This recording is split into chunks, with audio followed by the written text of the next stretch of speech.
The cardboard box hit the sidewalk before she did. Chen stood on the cracked pavement outside her childhood home, watching the front door close, not slam, which would have at least meant passion, just close. Quiet. Final. Like the period at the end of a sentence nobody wanted to finish reading. She was 20 years old, wearing a yellow hoodie that still smelled like her mother's laundry detergent, holding a box that contained everything she apparently was. A cracked phone with a shattered screen, 2 textbooks from a semester she'd failed, a framed photo of her and her father taken 7 years ago, before he left. And a small ceramic mug she'd made in a high school art class. The mug was lopsided. The glaze had dripped unevenly down one side, dried like a frozen waterfall in muddy brown. Her mother had said, through the door, not even facing her, "You dropped out. You have no plan. I can't watch you waste your life in my house." Maya didn't cry. Not then. She picked up the box. She walked 2 blocks to a bus stop. She sat down on the bench and stared at the mug in her lap, that ugly, imperfect, lopsided little thing, and thought about how she'd been so proud of it once. She wasn't proud of much anymore. She had $43 in her bank account. No friends close enough to call. No plan. Just the mug. Just the box. Just the particular silence of a world that had decided, apparently, that she didn't quite fit.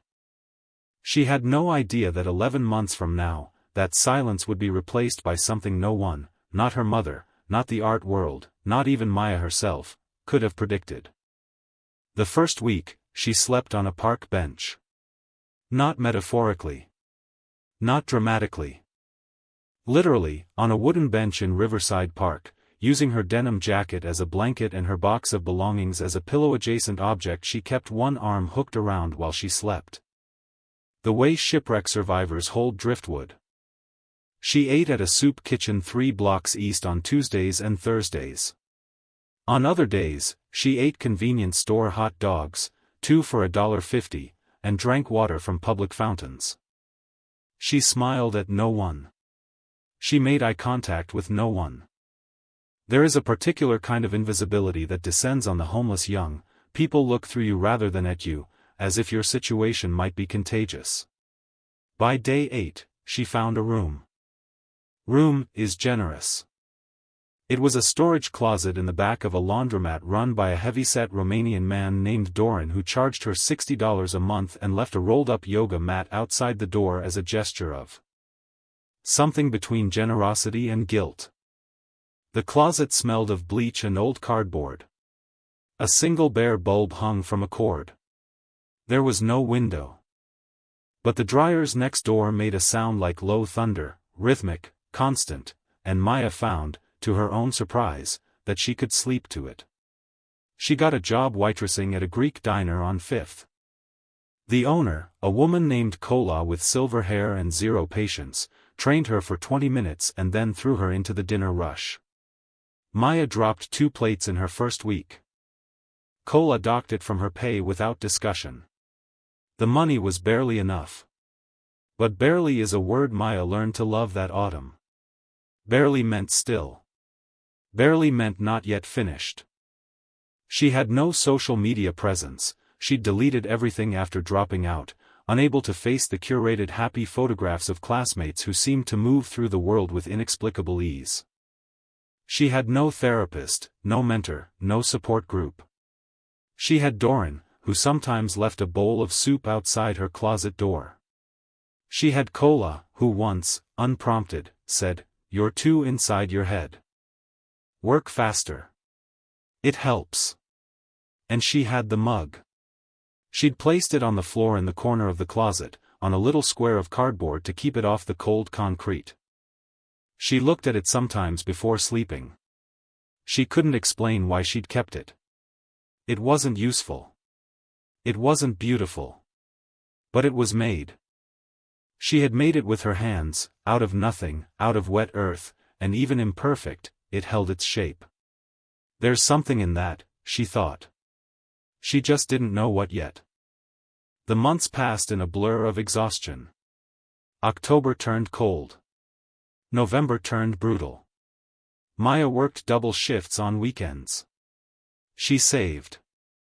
She moved from the closet to a studio apartment, small enough that she could touch both walls if she stretched her arms, for $320 a month in a neighborhood where the corner store had bulletproof glass at the register. She bought a second-hand winter coat. She opened a library card. She also started having dreams she couldn't explain. In the dreams, her hands were always moving, shaping something she couldn't see clearly, something that kept shifting, warm and wet and alive between her fingers. She'd wake up with her hands clenched like fists.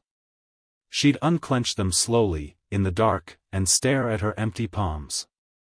She didn't know what the dreams meant. She pushed them away. She went to work. She came home.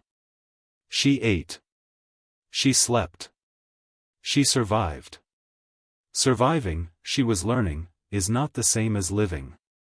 But it is, at minimum, where living begins. It was a Tuesday in February when she saw the sign. She'd taken a different route home from the diner, a shortcut through the older part of the neighborhood, where the buildings were narrow and the storefronts wore the permanent exhaustion of decades. Most were closed. Some were permanently closed, their windows papered over with old permits and sun-bleached flyers. One building stood apart. It was a small shop at the end of a street that curved unexpectedly, as if the city had changed its mind mid-thought. The storefront was painted a deep terracotta red, though the paint was chipping in long, curling strips. A wooden sign above the door read, Holloway's Clay and Fire, EST 1962. A handwritten piece of paper was taped to the inside of the glass door, entire business for sale, $10. Not a typo. Call Ruth. Maya stood in the cold and read it 3 times. Then she laughed. Actually laughed, the first real laugh in months, because it was so absurd it bypassed sadness entirely and landed somewhere near joy. $10. For a business. She pressed her face against the glass and looked inside. She could see shelves lined with clay-stained tools, wire loops, wooden ribs, sponges gone stiff. A wheel covered with a cloth. Bags of clay stacked against the far wall, some split open, their dried edges crumbling. Ceramic pieces on shelves, bowls, vases, mugs, most finished, some half-formed, all dusty. And at the back, a heavy door with a small glass window, orange light glowing faintly beyond it. The kiln room. She called Ruth the next morning.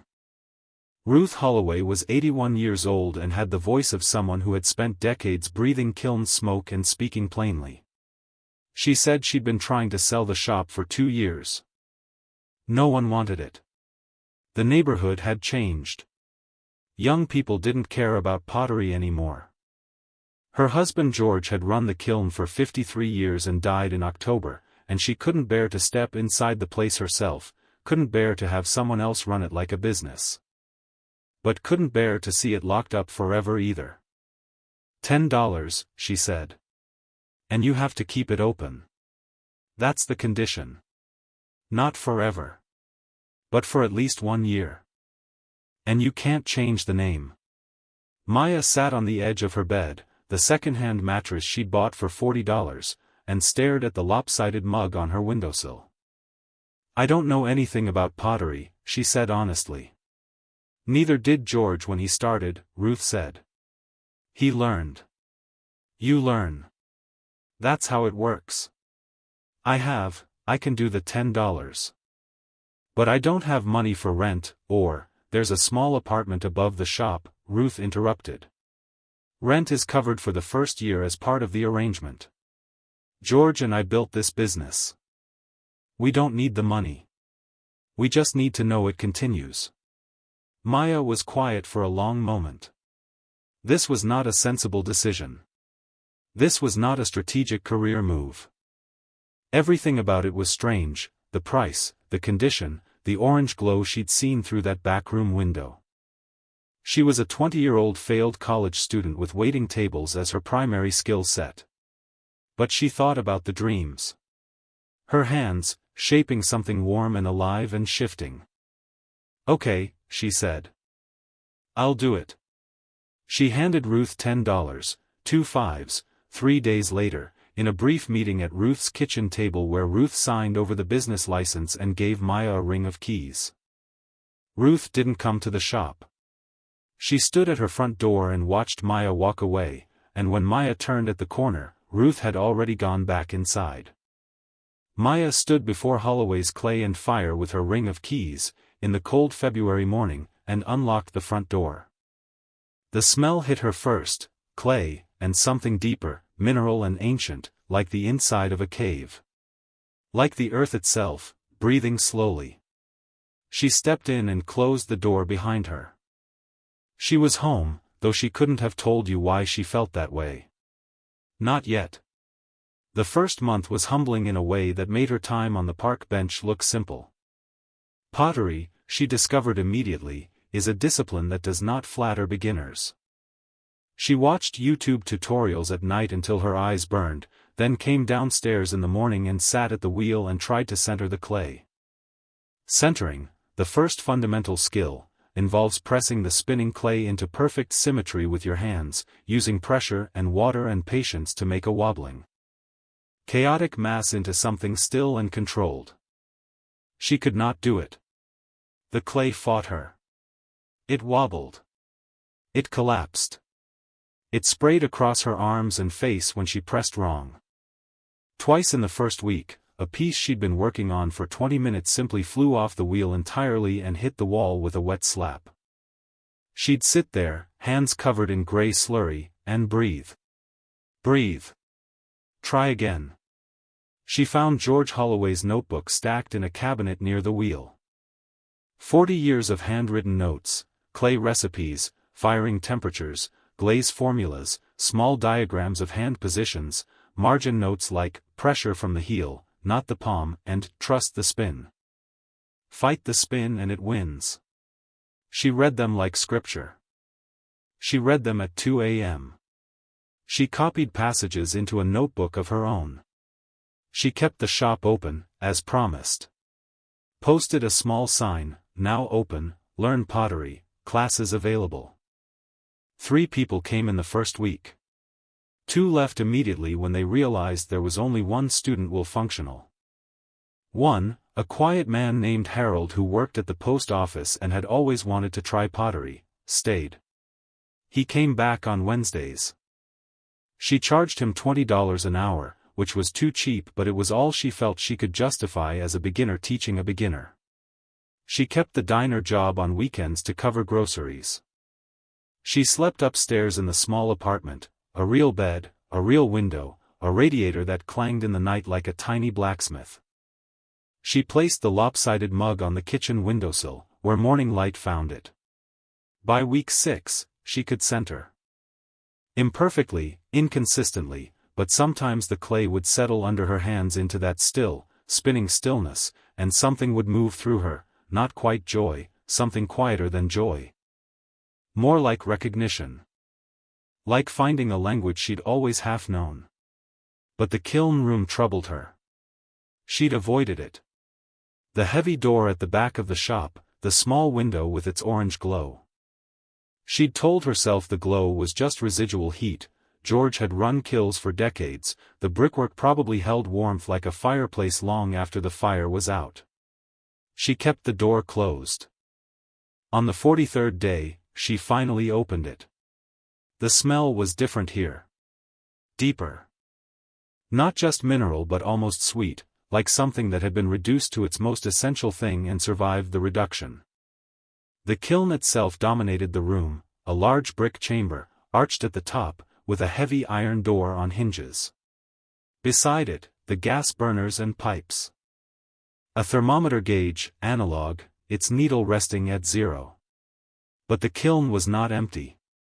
She had not fired it. She had not lit the burners.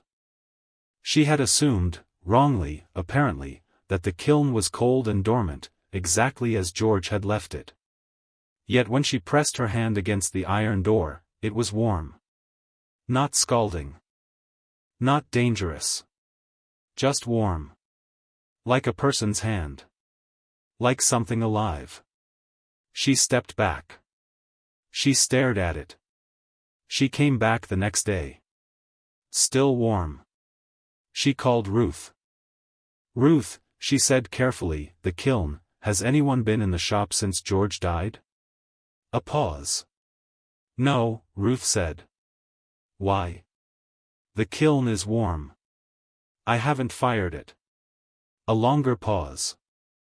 Then Ruth said, very quietly, "Oh. He's still firing it, then." "Excuse me?" "George said he would. He said if someone worthy came, he'd keep the fires going until they were ready. I thought he was just, you know. The way people talk when they know they're dying." Maya stood in the kiln room doorway, phone pressed to her ear, and said nothing for a long moment. "Ruth," she said finally. "What's in the kiln?" Another silence. "Then, you'll need to be ready before you open it. You'll know when." Ruth hung up. Maya stared at the iron door for a very long time. She did not open it that day. Or that week. She went back to the wheel. She worked harder. She cried once, in the kitchen, late at night, alone, the accumulated weight of the last year pressing down with sudden unbearable force. The loneliness and the exhaustion and the absurdity of everything, of being 20 years old and betting her survival on wet clay and an old man's ghost-warm kiln. She cried hard, the way people cry when they've held it back too long, and when it was over she felt hollowed out but lighter. She washed her face. She went back downstairs. She kept working. By month 4, she was making things she could sell. Simple bowls. Mugs, including one that was intentionally lopsided, that she put in the window and priced at $35 as a small private joke. A woman bought it immediately and said it was the most honest-looking piece she'd ever seen. By month 5, she had 3 regular students. She'd started a small Instagram page, at Holloway's_clayfire, posting videos of her hands on the wheel, the clay responding, the quiet rhythm of it. The videos were not flashy. They were not edited for virality. They were just real, the sound of the wheel, the slip of clay, the particular piece of a person finding their way into a skill. People responded. Something in the realness of it cut through. She had 600 followers. Then 2,000. Then, after one video of her failing spectacularly and laughing at herself and starting over, 12,000 overnight. She was not famous. But she was found. And still, the kiln waited. On the first morning of her 7th month at Holloway's, she walked downstairs at dawn and stood before the kiln room door without planning to. She hadn't set an alarm. She'd simply woken up, suddenly, completely, the way you sometimes wake from a dream you can't remember but that has left a residue of urgency, walked downstairs in her socks. Crossed the shop floor in the gray early light, and stopped in front of the door. She placed her hand on the iron. Warm. Always warm. She thought about what Ruth had said. You'll know when. She thought about where she'd been 7 months ago, sidewalk, cardboard box, a cracked phone, $43, a lopsided mug. She thought about the clay under her hands, how she'd learned that you can't force the center. You have to find it. You apply pressure and you listen and you wait and suddenly the wobbling thing becomes still, and the stillness is not something you made so much as something you revealed. She opened the kiln door. The heat that came out was gentle. Not the blast she'd braced for. Just warmth, like stepping from a cool corridor into a sunlit room. Inside the kiln, on the refractory shelf, was a single ceramic piece. She had to let the heat dissipate before she could reach in. She waited. She was very calm. Then she reached inside with both hands and lifted it out. It was a bowl. Large, deep, with walls that curved outward at the rim like an open hand. The glaze was extraordinary, layers of rust and ochre and midnight blue, not painted on separately but flowing together, one color becoming another the way sky becomes horizon. It looked like something geological, something that had formed over centuries rather than fired in hours. On the inside base, there was writing, not painted, but carved into the clay before firing, so it was permanent, physical, part of the object itself. The writing was small. She carried the bowl to the shop window, into the morning light, and read it. It said, "The fire doesn't destroy. It transforms. What goes in as one thing comes out as itself, finally." Beneath that, in smaller letters, George Holloway, 2024. The year he died. He had made this piece knowing he was dying. He had loaded it into the kiln and fired it himself and left it, kept warm somehow, in the physics of an old brick kiln that held heat the way old things hold memory, for whoever came next. For her. Maya sat down on the floor of Holloway's clay and fire, in the early morning light, holding this bowl that an old man had made as a final message to a stranger he'd never meet, and she cried. Not the way she'd cried in the kitchen months ago, not from weight or exhaustion. From something else. From the profound, specific feeling of being handed something precious precisely when you were finally ready to hold it. She didn't post about the bowl. She didn't photograph it. She simply placed it on the shelf behind the front counter, where it caught light differently at every hour, and she went to the wheel and started to work. That afternoon, she called Ruth. She described the bowl, the glaze, the shape, the words. There was a long silence, and then Ruth began to cry, very quietly, and said, "That's the one. He told me there was one last piece. He told me he'd left it for the right person." "Ruth," Maya said. "Did you know I'd come?" "No," Ruth said. "But George always said the shop would call whoever needed it. He believed that." "I thought it was," she paused. "I suppose I thought it was just something beautiful to believe." "Maybe," Maya said, "beautiful things to believe are sometimes just true." The change after that was not sudden. It was not a viral moment or a feature in a magazine. It was quieter and more total than any of that. Maya fired her first kiln load 6 weeks later, pieces she'd made herself, collected over months, now ready. She prepared obsessively, following George's temperature notes, timing everything. She loaded the kiln with the particular reverence of someone handling something sacred, though she wouldn't have described it that way. She just moved carefully. She sat beside the kiln through the night of the firing. She dozed in a chair but kept waking to check the temperature gauge. By 4 a.m., the kiln was at peak temperature, 2,300 degrees Fahrenheit, and the clay inside was transforming at the molecular level, its water burning away, its minerals fusing into stone. By morning, she began the slow cool down. When she opened the kiln 2 days later, she stood looking at her work and felt something she had not felt in a very long time, possibly ever. Pride. Clean, uncomplicated, earned pride. Not everything had survived. 3 pieces had cracked in the cooling. But the rest, 21 pieces, had come through. The glazes had done unexpected things in the heat, some colors shifting into hues she hadn't planned, in the way that fire always has the final word on what something becomes. She held each piece up to the light. She set them on the shelves. The Instagram page had grown to 40,000 followers by now, drawn mostly to her quiet, consistent videos, no background music, no jump cuts. Just her hands and the clay and the sound of the wheel. She posted a single photograph of the opened kiln, the pieces glowing on their shelves. The caption was one line, "What goes in as one thing comes out as itself, finally." She didn't attribute it. It wasn't a quote to her. It was a truth. The post was shared thousands of times. People wrote in her comments about their own transformations, job losses, divorces, failed degrees, the particular pain of feeling like a person the world had no category for. They weren't responding to the pottery. They were responding to the sentence. To the idea that what fire does to clay is also what difficulty does to a person, if the person holds their shape. She started weekend workshops. Small groups, 8 people maximum, learning to center clay, to throw a basic cylinder, to understand that failure in pottery is not the end of the piece. It's the piece telling you what it actually wants to be. She charged $150 for a half-day session.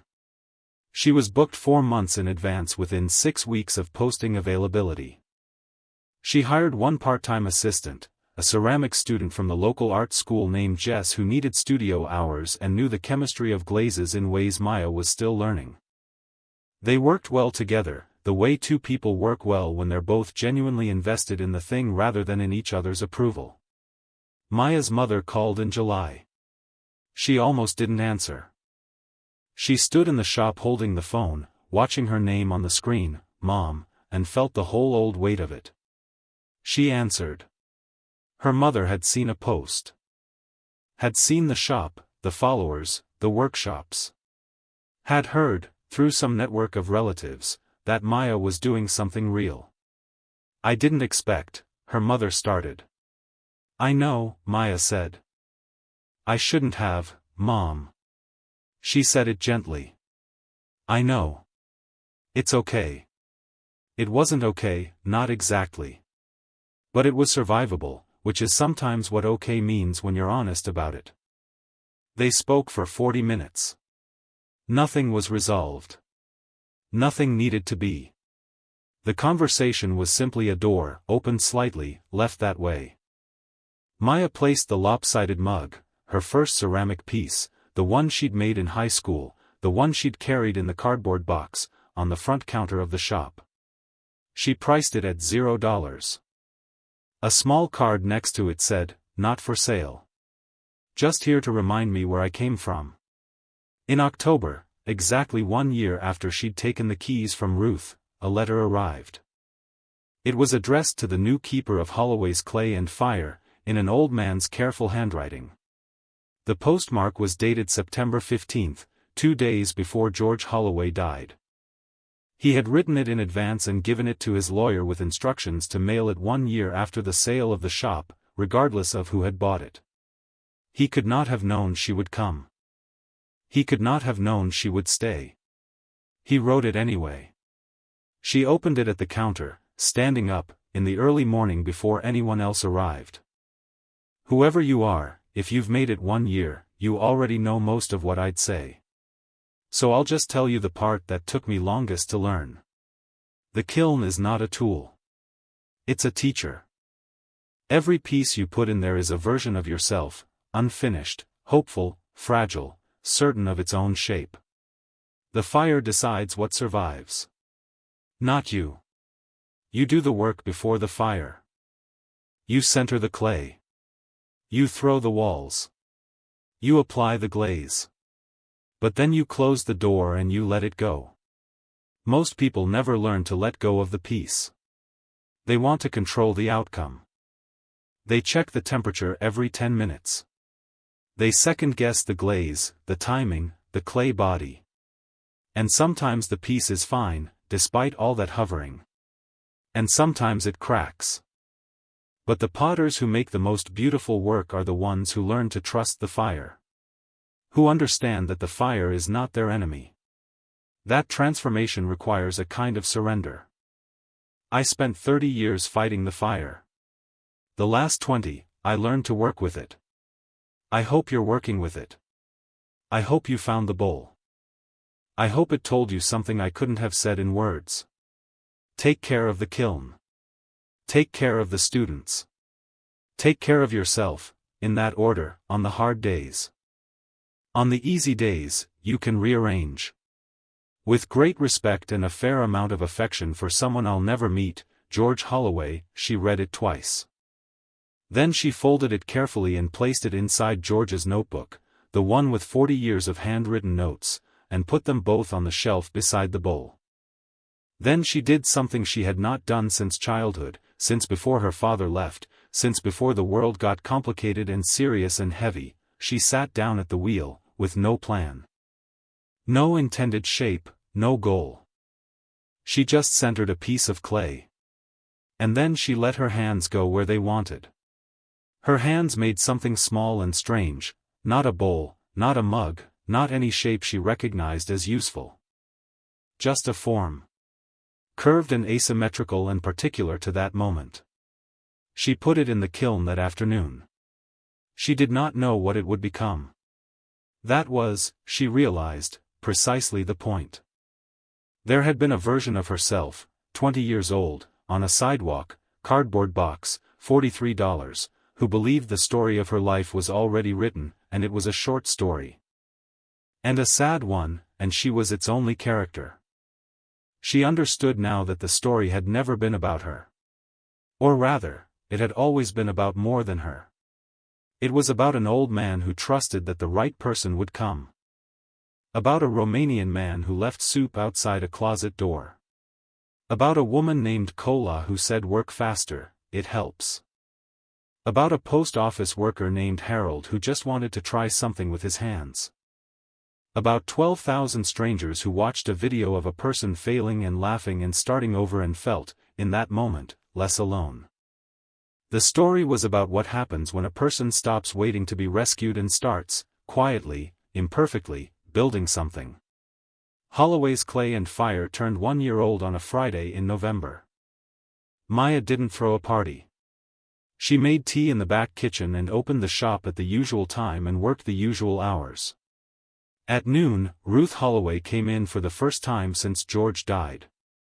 She stood in the doorway for a long moment, looking at the shelves of finished pieces, the working wheel, the students at the table, the lopsided mug on the counter.